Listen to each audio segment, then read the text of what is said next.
A Bíblia é lâmpada para os seus passos e luz para o seu caminho. Raio-X da Bíblia. Aprofunde a Sagrada Escritura com o missionário comboniano, Padre José Joaquim, no programa Raio-X da Bíblia.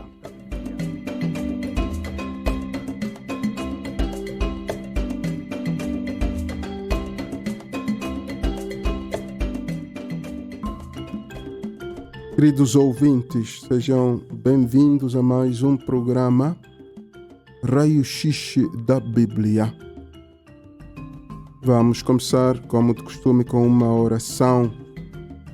Tomamos Salmo 46, versículos 2 a 4. Em nome do Pai, do Filho e do Espírito Santo. Amém. Deus é o nosso refúgio e fortaleza, socorro bem presente na angústia. Portanto, não temeremos, ainda que a terra se mude, e ainda que os montes se transportem para o meio dos mares, ainda que as águas rujam e se perturbem, ainda que os montes se abalem pela sua braveza. Há um rio cujas correntes alegram a cidade de Deus, o santuário das moradas do Altíssimo. Amém. Em nome do Pai, do Filho e do Espírito Santo. Amém. Então, o nosso raio-x da Bíblia de hoje é subordinado ao tema da doença na Sagrada Escritura. Atitudes do doente e atitudes dos que cuidam do doente. Neste estudo bíblico, gostaria de me referir a este aspecto muito comum da nossa vida, das nossas famílias, a doença. Trata-se de uma experiência da nossa fragilidade que vivemos principalmente em família desde a infância, depois, sobretudo, na velhice. Agora, a Sagrada Escritura fala da doença. Não é indiferente, a palavra de Deus fala da doença. A doença recebe distintos nomes na Sagrada Escritura.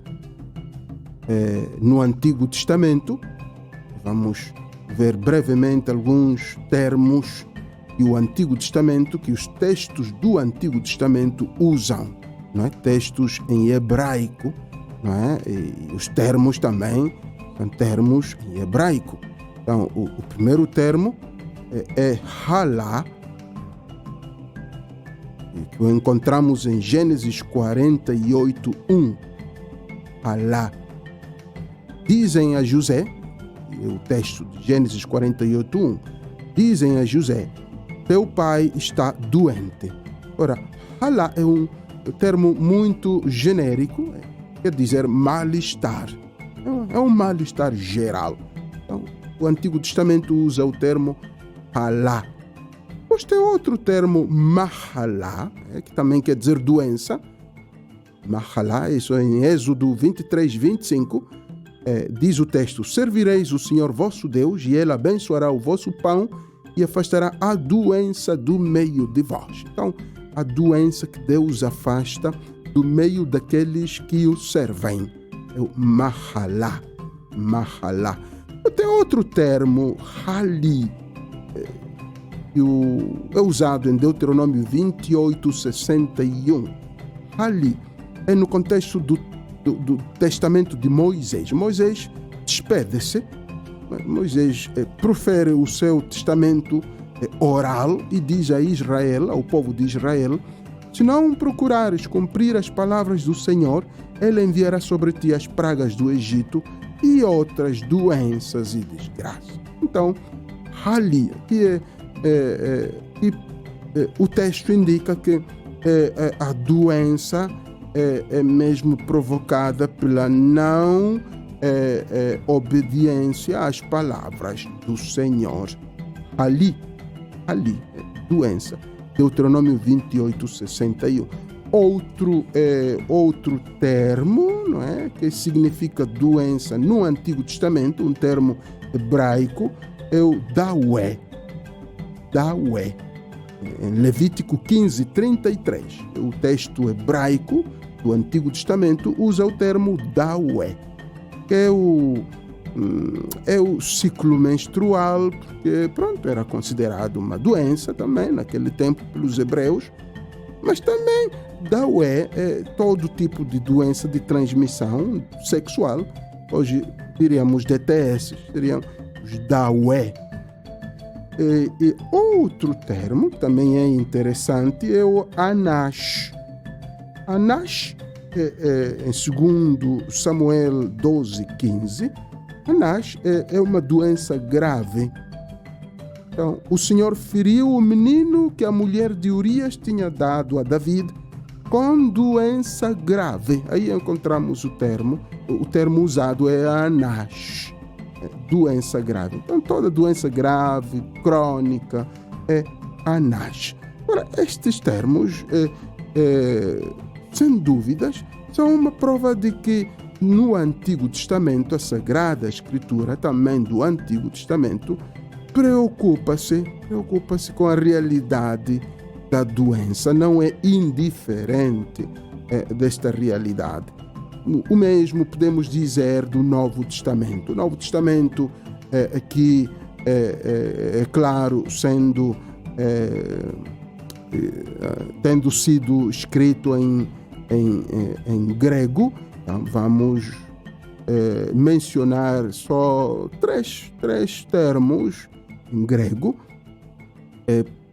Por exemplo, asthenotas quer dizer fisicamente fracos. Asthenotas é grego.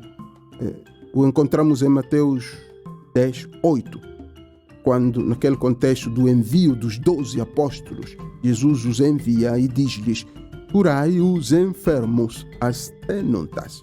São os fisicamente fracos, aqueles que estão um pouco fracos. Claro que a tradução das nossas Bíblias diz enfermos, curai os enfermos, curai os doentes, mas o original, o texto grego, diz asthenotas, quer dizer aqueles que estão fisicamente fracos. Tem outro termo que me parece interessante neste contexto da doença no Novo Testamento, é o kakos ekon. Kakos ekon, quer dizer, tendo mal em si. Agora, todo aquele que tivesse mal em si era chamado de kakos ekon, incluindo maus espíritos. Marcos 1:32 ou Lucas 7:2.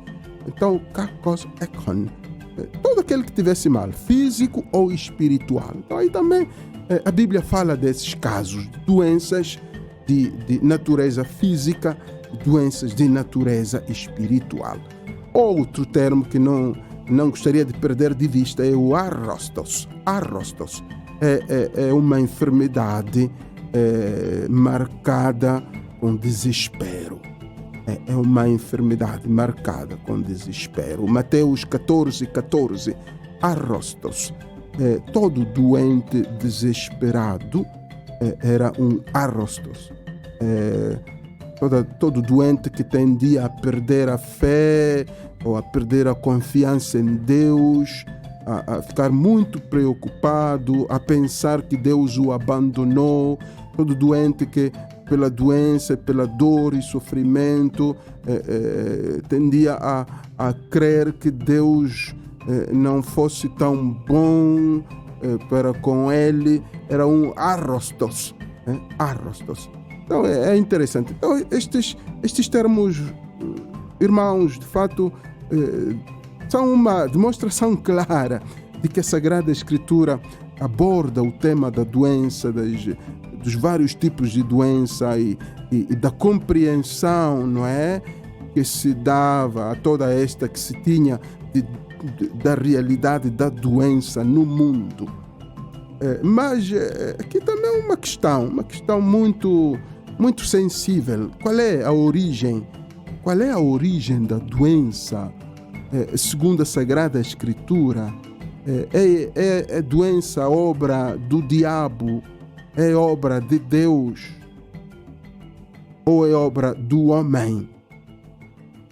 É tudo, é um pouco de tudo. Segundo a Sagrada Escritura, é verdade que o tema é muito sensível, complexo, porque sabemos que a doença também é mistério, a dor, o sofrimento é um mistério, não é fácil explicá-lo, esclarecê-lo cabalmente, é um mistério, mas a Bíblia dá-nos algumas orientações que poderíamos abordar. Sabemos que as doenças, de fato, as doenças que atacam o ser humano entraram no mundo após a entrada do pecado.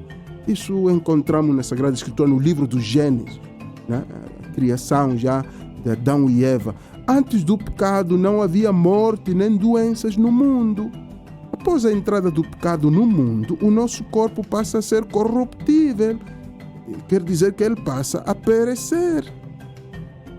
É após a entrada do pecado no mundo que o nosso corpo começa a experimentar a doença e a morte. Então não podemos negar que haja uma consequência direta do comportamento dos nossos primeiros pais no surgimento da doença, da dor e da morte no mundo. Não podemos negá-lo. Mas também é preciso admiti-lo, deixá-lo claro, que não temos um texto bíblico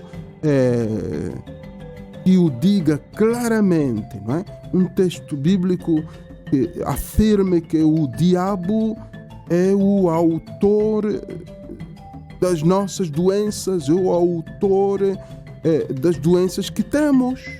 Não há nenhum texto que claramente o diz que ele é o autor, ele é o criador da doença.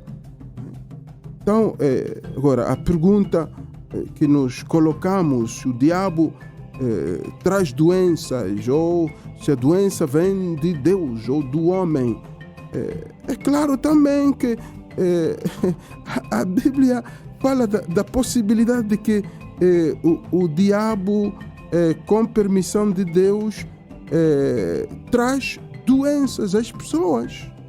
No livro de Job, Job era um dos mais justos, era o mais justo no mundo, diz o texto. Mas Satanás saiu da presença do Senhor e feriu-o de tumores malignos, desde a planta do pé até o alto da cabeça, diz o texto em Job 2:7. Então, o diabo pode tocar na saúde do homem de Deus, daquele que serve a Deus, com permissão de Deus. Agora, hoje também é possível que aqueles que servem o Senhor, aqueles que se comprometem com Deus, aqueles que entregam a vida a Deus, toda a sua vida, sejam tocados na sua saúde pelo diabo sob permissão de Deus. Alguns dirão que, Senhor Padre, essa é uma teologia do Antigo Testamento, não pode ser aplicada aos nossos tempos hoje. Mas cuidado, o texto bíblico deixa entender que há essa possibilidade. Não é a única perspectiva que o texto bíblico coloca. Como dizíamos, coloca primeiro o fato de que o diabo possa ser a origem do mal, porque ele tentou os nossos pais, e daí o pecado, o mal entrou no mundo. E com o mal que entra no mundo, entra também o mal físico e o mal espiritual. Então podemos dizer que também, embora indiretamente, a doença tem origem no diabo, mas também temos este texto de Job que nos diz que o diabo executa, toca na saúde do crente, do justo, daqueles que servem a Deus, dos servos de Deus, simbolizados aqui em Job. O diabo toca na saúde dos servos de Deus, sob permissão de Deus. É um mistério. Eu confesso que a razão humana não pode perceber, pode entender como é que, sob permissão de Deus, o diabo pode tocar na saúde dos servos de Deus. É claro que aqui a Sagrada Escritura, tomando o texto que estamos a tratar, o texto de Job, Job, depois de passar por aquela experiência da tentação do diabo através das doenças, não é? Ele teve uma coceira forte, insônia, feridas e crostas supurantes, pesadelos, mau hálito, perda de peso, calafrios e febre, diarreia, pele enegrecida. Então, diz o texto, Satanás provocou tudo isso em Job sob permissão de Deus. Mas depois sabemos que houve um diálogo profundo entre Deus e Job e que, de fato, depois de tudo aquilo, tornaram-se muito, muito, muito amigos. Então, diria, é o mistério da dor, o mistério do sofrimento que pode tornar-nos muito mais amigos de Deus do que antes da dor. Mas não queria entrar muito nesse ponto, porque creio eu, aqueles que passam pela dor e da doença podem ensinar melhor do que eu, podem ensinar melhor sobre a doença do que eu. Porém, temos outro ponto que me parece interessante, que é aquele de que o homem mesmo, deve assumir a responsabilidade pelas doenças. A responsabilidade pelas doenças.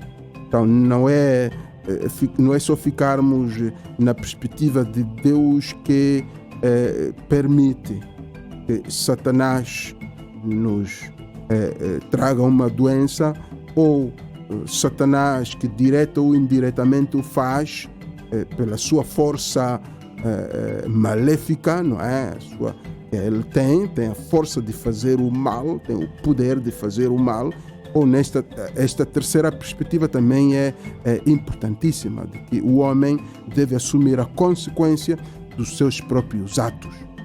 Temos quanta gente abusa da ingestão de alimentos, comem muito do devido, não fazem exercícios, abusam de substâncias nocivas ao corpo, como o álcool, o tabaco, comportamentos perigosos e pecaminosos, como o sexo fora do casamento e muitas outras coisas, não é? O abuso, por exemplo, do meio ambiente, contamina o ambiente, polui o ar, contamina as águas. Tudo isso provoca doenças. Então, esta terceira perspectiva penso que também é muito importante, que o homem, nós todos, assumamos as consequências do nosso mau comportamento, das nossas opções, não é? Opções erradas, não é? Então devemos assumir, não podemos continuar a deitar a culpa para Satanás, para o mal, como muitos tendem a fazer hoje, não é? Perante uma doença, imediatamente pensam que são maus espíritos, correm ao templo, à igreja, ao pastor, ao padre, para fazer orações, porque tem maus espíritos, tem diabo. Ou alguns, o contrário, perante a doença, imediatamente pensam que é uma maldição de Deus. É Deus que mandou a doença por um pecado que cometeram. Então, devemos evitar isto. e depois assumirmos também com humildade e com fé a doença, a dor e o sofrimento.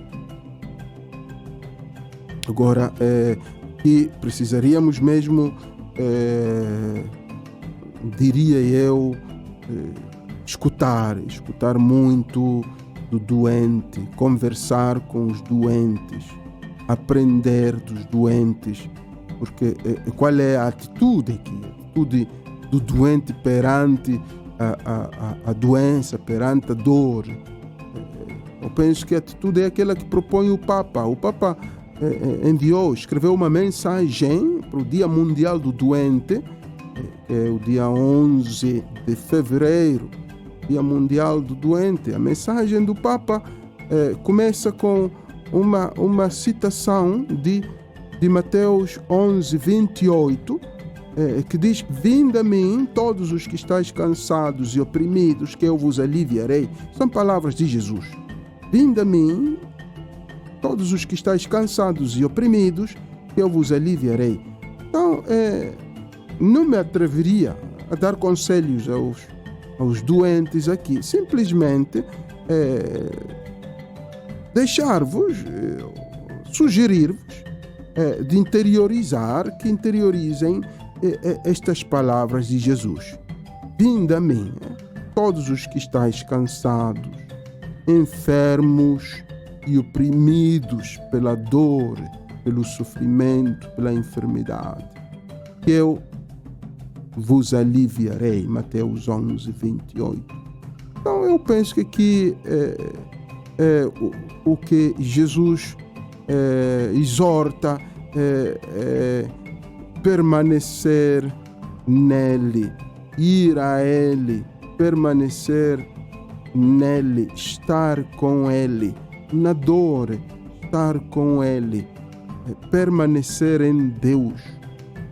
Mesmo quando os doutores já não puderem fazer nada, quando o hospital não puder fazer nada, quando o médico tradicional já não pode curar, ou mesmo quando o pastor, depois de tanta oração, não consegue curar-nos, permanecer em Jesus.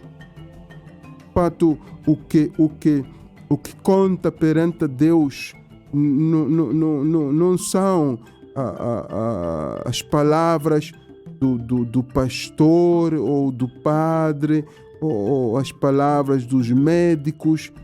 Conta que são as palavras de Jesus: permanecei em mim, vinde a mim, todos os que estáis cansados, enfermos e oprimidos, e eu vos aliviarei. Esse é o único conselho que dou a todos os irmãos doentes, todos aqueles que sofrem, neste momento estão a sofrer e talvez acompanhar este programa. Permanecei em Jesus, mantendo a fé em Deus sempre acesa, a fé em Deus. Ide a Jesus, permanecei nele. Procurai alguma solução, sim, no hospital. Procurai a oração da igreja, do núcleo, do sacerdote. E para quem não é católico, a oração do pastor, ou a oração do chefe, dos muçulmanos. Toda religião, procuremos sim a oração de quem tem o poder de rezar por nós, mas não nos esqueçamos que o que mais conta é estar com Jesus, colocar-nos nas mãos de Jesus. Gostaria de convidar-vos a uma pausa musical e voltamos dentro de instantes.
Bem-vindos, irmãos, a esta segunda parte do nosso raio-x da Bíblia de hoje, subordinada ao tema da doença na Sagrada Escritura.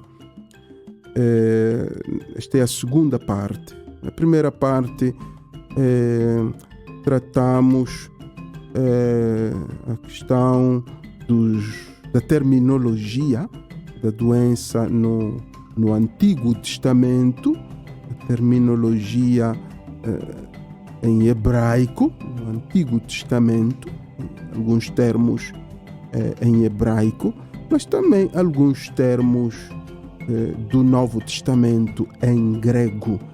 E dissemos que estes termos são uma prova evidente de que a Sagrada Escritura, a Palavra de Deus, não é indiferente, insensível à realidade da doença no mundo.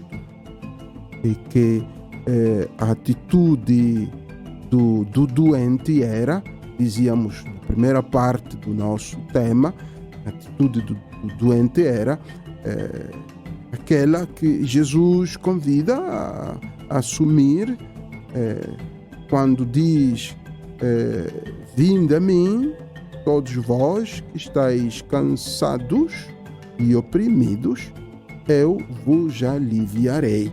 E que eram as palavras, dizíamos, que o Papa usa para introduzir a sua mensagem para o Dia Mundial do Doente neste ano 2020. Palavras de Jesus tiradas do texto de Mateus 11, 28. E que atitudes, então, para aqueles que cuidam do doente? Em casa, familiares, ou nas casas de anciãos, nas casas dos idosos, nos asilos, ou aqueles que cuidam dos doentes nos hospitais. A primeira atitude que gostaria de vos propor é a íntima compaixão. A íntima compaixão. Agora, esta atitude vemos em Jesus, vemos-la em Jesus, quando ele, perante aquela senhora viúva da cidade de Naim, aquela senhora que tinha perdido a sua filha, e Jesus, dirigindo-se àquela cidade de Naim, depara-se com as pessoas que iam enterrar, o filho único, desculpe, não filha, mas filho único da viúva. Então o Senhor vê a viúva, o Senhor Jesus vê a viúva, se compadece dela e lhe diz: não chores, não chores. Jesus aproxima-se, toca no caixão, e os que o carregavam pararam, e Jesus diz: jovem, eu te digo, levanta-te. Ele se levantou, sentou-se e começou a conversar. Jesus entregou o jovem à sua mãe. O que nos interessa aqui é a atitude de Jesus neste texto. Jesus splagnizomai é o termo que se usa em grego. Splagnizomai quer dizer sentiu íntima compaixão. Teve uma compaixão muito profunda. Splagnizomai. Então aqui, irmãos, eu penso que é uma atitude importante para todos aqueles que cuidam dos doentes. Sentir compaixão profunda. Evitar a insensibilidade perante a enfermidade do doente, seja ele nosso familiar ou não. Evitar a insensibilidade, evitar a apatia, não é? A aridez. Gostaria de dirigir uma palavra também aos jovens. Muitas vezes tendem a passar o tempo nas redes sociais, na rua, insensíveis à dor do doente ou da doente que tem em casa. Muitos jovens são insensíveis, saem todo dia, voltam e estão com o celular, não têm tempo para o idoso, são insensíveis. Então não têm esta atitude splagnizomai que Jesus teve e quer que todo cristão tenha esta atitude splagnizomai. Também na cidade, aqueles que estão no mundo, no contexto urbano, onde se sai de manhã ao serviço, de manhã cedo e volta-se a casa à noitinha, cansados, não há tempo para conversar com o doente. Todos precisamos de cultivar em nós este splagnizomai, quer dizer, íntima compaixão, ou uma compaixão profunda, esse sentir, esse sermos sensíveis à dor do doente, à dor da pessoa que está em casa ou da pessoa que estamos a atender no hospital. Também para aqueles que estão no hospital onde atendem muita gente, a tentação de ser insensíveis à dor de cada doente está aí para os enfermeiros, para os doutores, para os serventes, porque cada dia atendem 50, 60, 100 pacientes, 200 pacientes. Então, a tentação de, não sentir este splagnizomai está sempre presente. Mas aqui, o que Jesus quer, através deste texto, desta viúva de Naim, quando Jesus sente esta compaixão profunda. Então aqui a mensagem para todo cristão é sentirmos compaixão por cada doente. Nunca tornar-nos insensíveis, áridos, porque talvez o doente já vem adoecendo faz meses, faz anos, nós já estamos cansados de cuidar dele, ou porque atendemos a muitos doentes com muitas enfermidades até diferentes, então estamos cansados e despachamos nos hospitais os doentes. Então é muito importante retomar, pedir de Deus a graça do splagnizomai, quer dizer, a graça de termos uma compaixão profunda por todo doente, independentemente do tempo que ele ou ela passar doente, ou independente da gravidade do doente ou das suas reações. Às vezes alguns doentes reagem por causa da dor e reagem às vezes mal. Então nós, os que cuidamos dele, devemos permanecer firmes na boa obra, mantendo em nós esta atitude de splagnizomai, quer dizer, compaixão profunda ou íntima. Outra atitude que não pode faltar naqueles que cuidam do doente é a prontidão.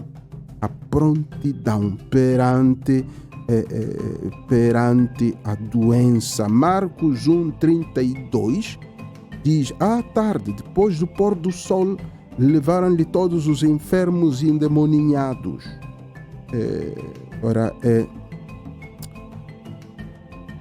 Jesus tocava perante os enfermos e endemoninhados. Jesus abandonava os seus planos, tocava e curava-os. não perdia tempo. A cura para Jesus vinha antes da lei. Recordamos que até Marcos 3, 1, 6, aquele episódio do Shabat, quer dizer, da cura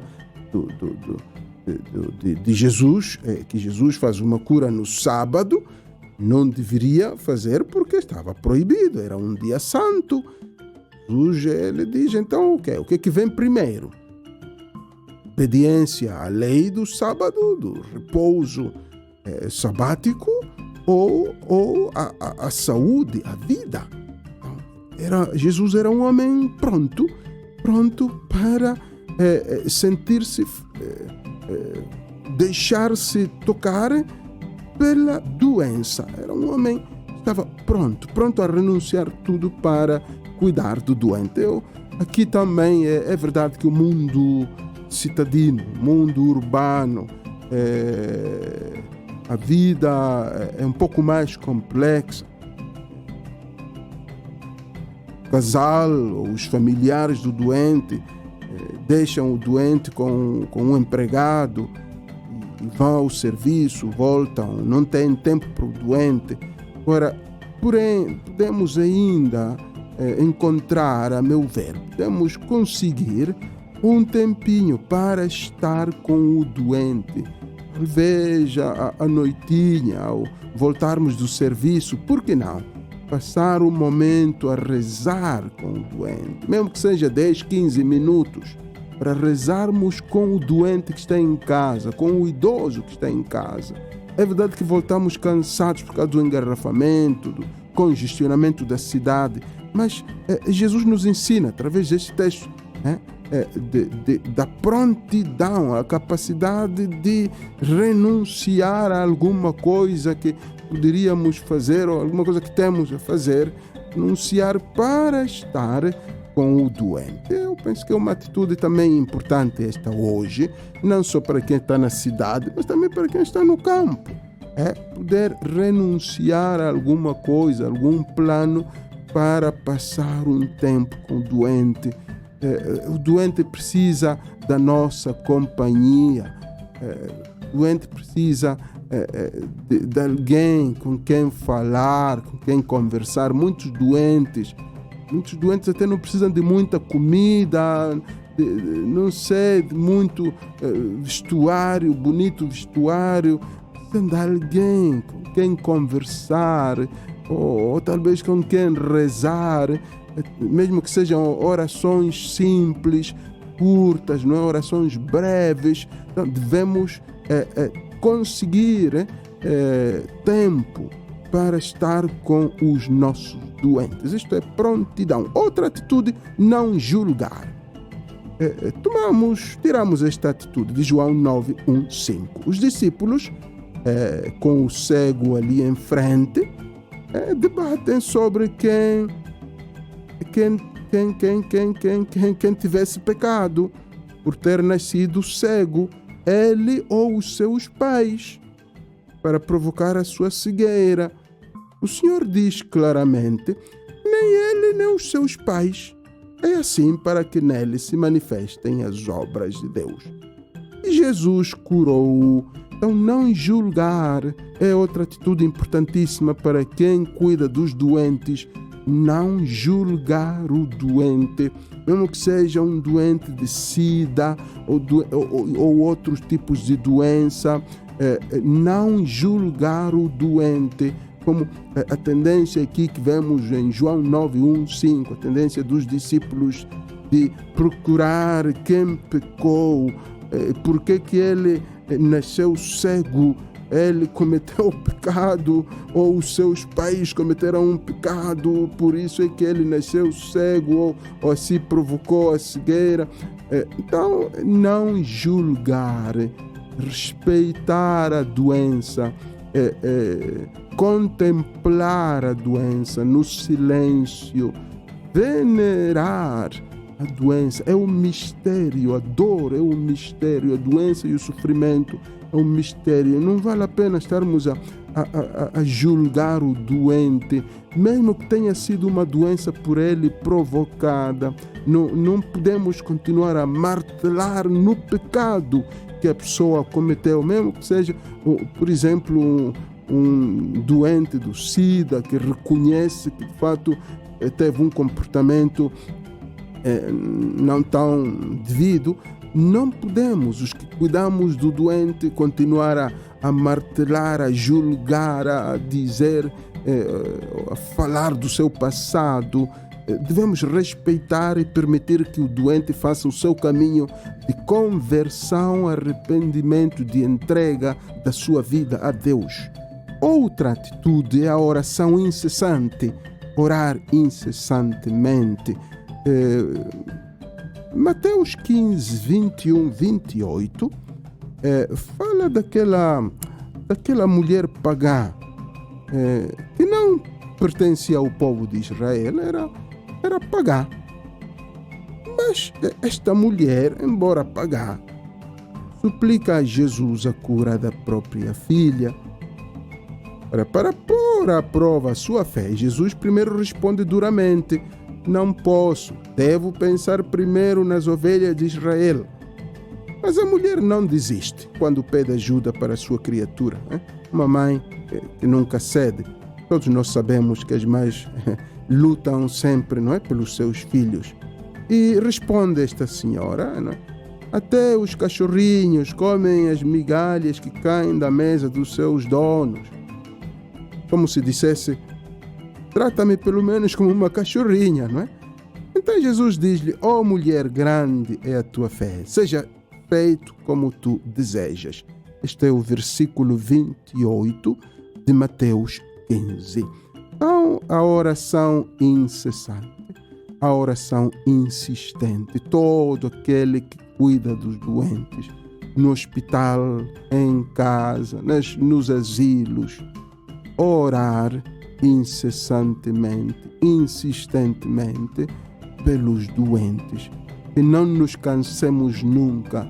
Não digamos que já basta, porque já tem 20 anos doente essa pessoa, 15 anos na cama, 10 anos, já rezamos muito, já pedimos oração do padre, não curou, ainda continua, fomos ao hospital, continua ou até piora.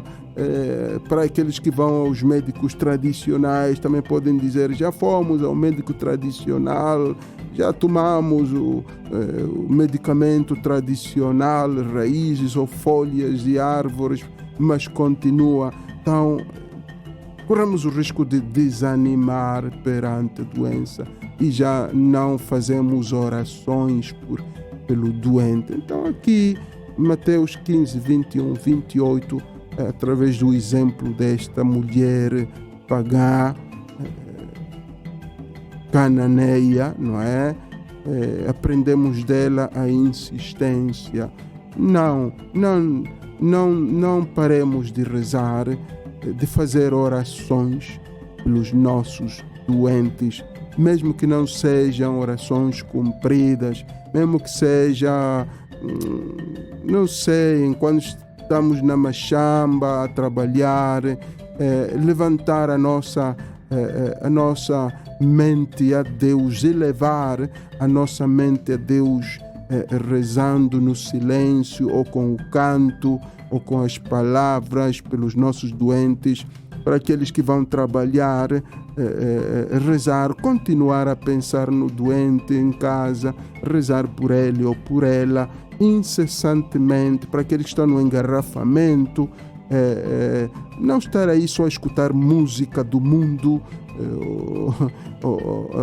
rezar pelo doente, pelo idoso. Mesmo para quem não tem doentes em casa, reze pelos doentes que estão nos hospitais, reze pelos doentes que estão nos asilos, pelos doentes vizinhos, precisam da sua oração. Então ninguém pode dizer: eu não tenho ninguém em casa doente.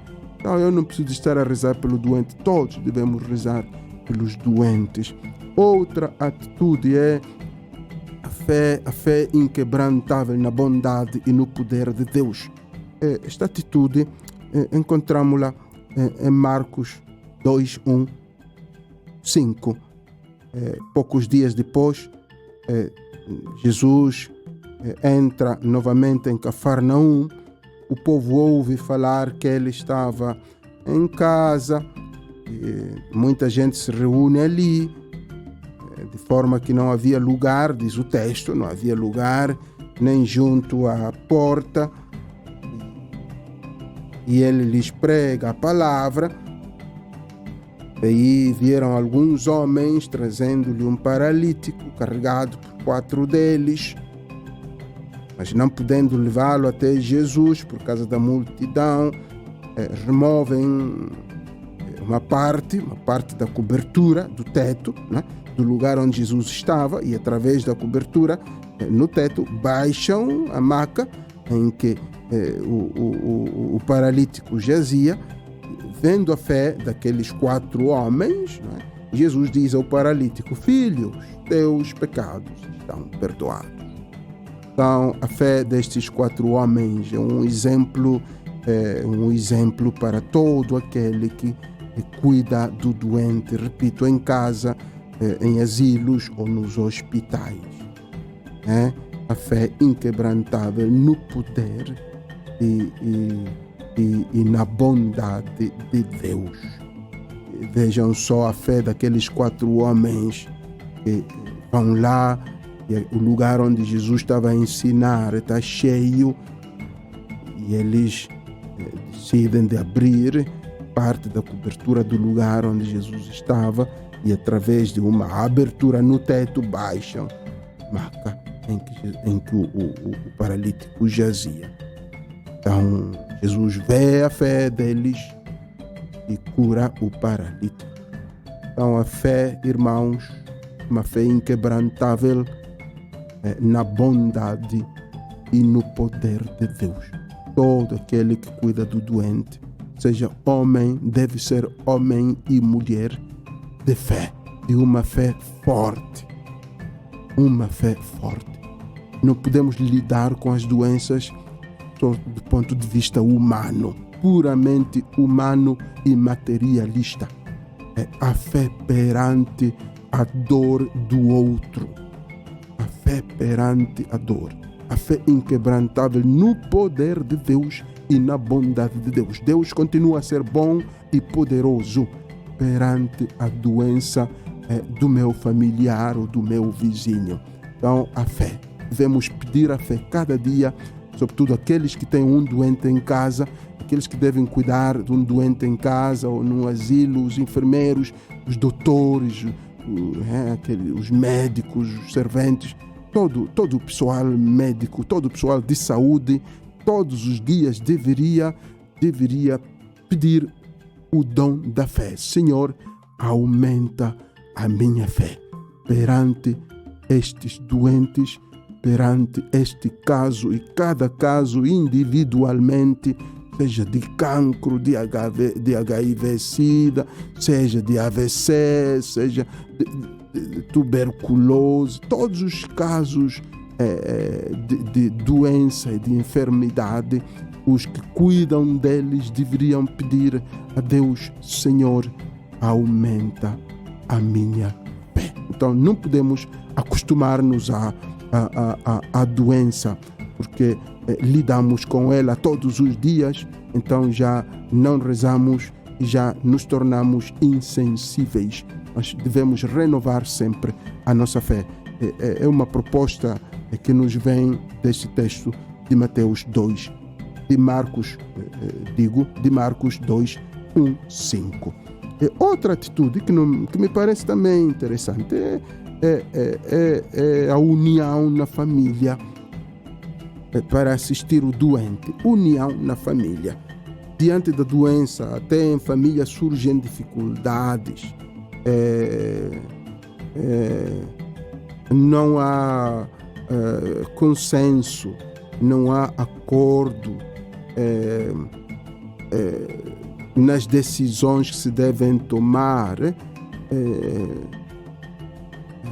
as famílias tendem os familiares tendem a dividir-se porque não estão de acordo.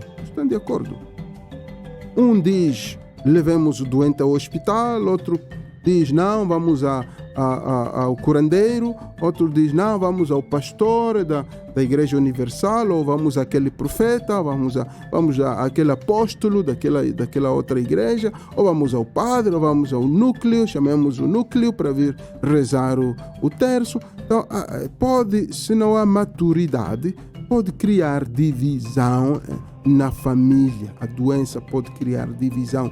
Quando que o texto que acabamos de tratar, Marcos 2, 1, 5, aprendemos desse texto também a união entre aqueles 4 homens que eram familiares, no que tudo do que o texto indica. 4 homens que levam aquele paralítico.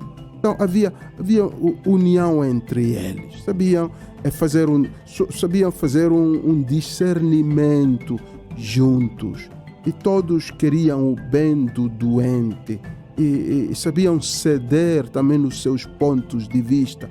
Porque quando não há união entre os familiares, quem sofre ainda é o doente, é vítima da desunião entre os familiares do doente. Então, pensamos também de Deus, esta atitude, este dom, esta graça da união, sobretudo aquelas famílias que têm um doente e que devem decidir se levá-lo ao hospital, se gastar aquele dinheiro ou não, se gastar pouco ou mais dinheiro. Então, há divisão às vezes. Passamos que o nosso doente faça a operação ou não faça a operação, gastemos 20 mil ou gastemos só 1000 meticais, vale a pena gastar ou não vale a pena gastar, vamos ao curandeiro ou não vamos. Então, toda esta discussão que se gera ao redor da doença, não é? Deve ser lidada com muita maturidade, e só Deus pode iluminar, só Deus pode dar luz perante essa falta de união na família e essa falta de discernimento sobre como lidar com o doente. Então, eu penso que é uma graça de Deus poder ter famílias unidas, famílias que sabem o que fazer com o seu doente, famílias que contribuem, filhos que fazem contribuições, filhos e netos contribuem para cuidar do seu doente, do seu avô, dos seus avós, dos seus pais doentes, dos seus irmãos doentes, onde há acordo, onde há consenso. Então, é um dom de Deus. Devemos pedir a Deus que nos mantenha unidos para melhor cuidarmos também dos nossos familiares, porque cuidando do familiar, estamos a cuidar de Cristo. Mateus 25:45 diz Jesus: todas as vezes que deixastes de fazer isso a um desses pequeninos, foi a mim que o deixastes de fazer. Estamos no contexto do juízo final, não é? Jesus diz: todas as vezes que deixastes de fazer isso a um desses pequeninos, foi a mim que o deixastes de fazer. Então, cuidar dos enfermos é cuidar de Cristo. É Cristo que está presente no enfermo. Então, peçamos a Deus estas atitudes que acabo de partilhar convosco, atitudes para aqueles, não é, que cuidam dos doentes em casa, nos asilos e nos hospitais. Gostaria de terminar com uma oração tirada de 2 livros da Sagrada Escritura. Primeiro do Salmo 73, 25 a 26 e de Isaías 41, 10.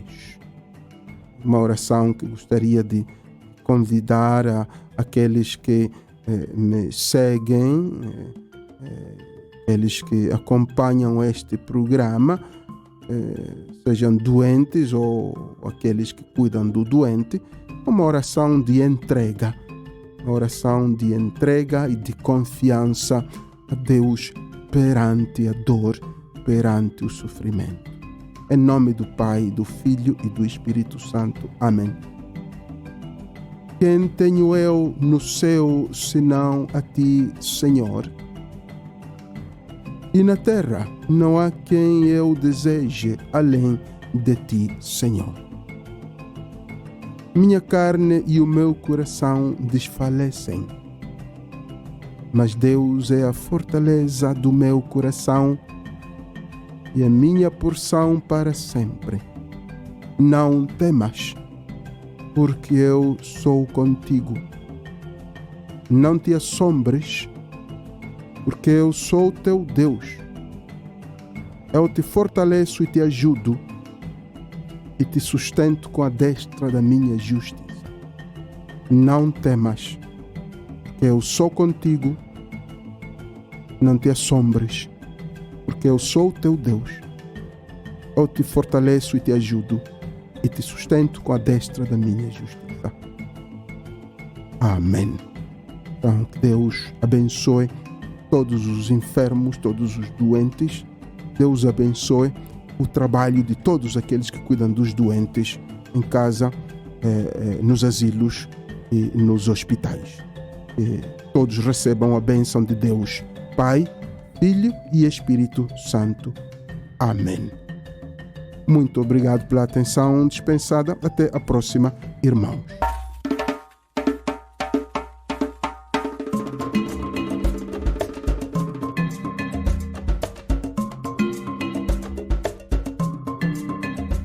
A Bíblia é lâmpada para os seus passos e luz para o seu caminho. Raio X da Bíblia. Aprofunde a Sagrada Escritura com o missionário comboniano, Padre José Joaquim, no programa Raio X da Bíblia.